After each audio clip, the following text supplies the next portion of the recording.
से विमुख होना सबसे बड़ा अपराध है। जितनी भी गलतियां हैं, जितनी भी दुर्गतियां हैं, वो जीव को भगवान से विमुखता के कारण प्राप्त होती हैं।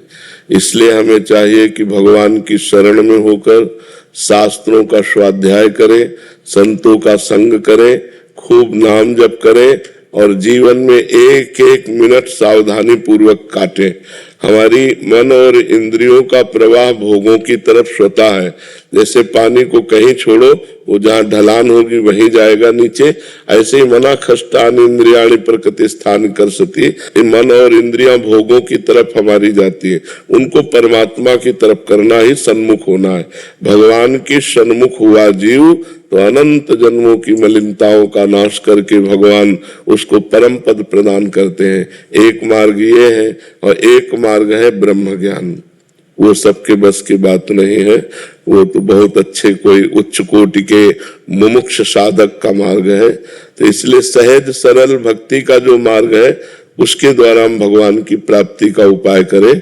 भगवान के सन्मुख होते, सन्मुख होए जीव मोहि जबहि, जन्म कोटि अघनाशो तबहि।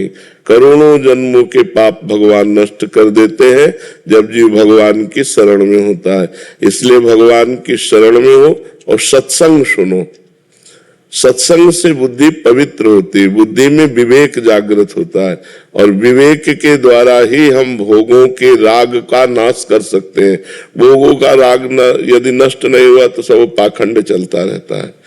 भोग भोग रहे, मनमानी आचरण हो रहे, हम भगत भी कहलाते हैं, साधक भी कहलाते हैं, उपासक भी कहलाते हैं, वो सब नौटंकी है। कोई उसमें उन्नति आध्यात्मिक नहीं हो सकती। वो केवल मान्यता है कि हम साधक हैं, हम उपासक हैं। साधक वही है जो अपनी चित्त वृत्ति को एकमात्र परमात्मा में लगाने का प्रयत्न कर रहा है और जितने भोग हैं मर्त लोक के लेकर के ब्रह्म लोक तक, सब भोगों से उदासीनता हो। ब्रह्मादिक के भोग सब विषम लागत ताहि, नारायण ब्रजचंद की लगन लगी है जाए, तभी जीव का कल्याण होता है।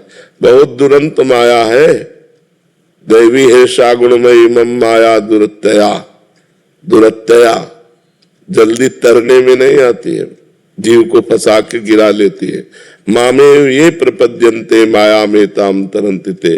जो मेरी शरण में आ गया वो माया से तर गया। तो भगवान की शरण में हो, नाम जप करो, सत्संग सुनो, पवित्र भोजन भगवान को अर्पित करके पाओ, गंदे आचरणों से बचो, तो ये जन्म सार्थक हो जाएगा। सबसे बड़ा अपराध है भगवत विमुक्ता। कहे हनुमंत विपत्ति प्रभु सोई, जब तो सुमिरन भजन न होए। अगर सुमिरन भजन हो रहा तो कोई भी अपराध बन गया हो, अब चिंता करने की जरूरत नहीं, सब पाप नष्ट हो जाएंगे। अहम तो हम सर्व पापेभ्यो मोक्षयिष्यामि मा शुचा। मैं तुम्हें समस्त पापों से मुक्त कर दूंगा, भगवान कह रहे। तो हम भगवान की शरण में होकर नाम जप करें।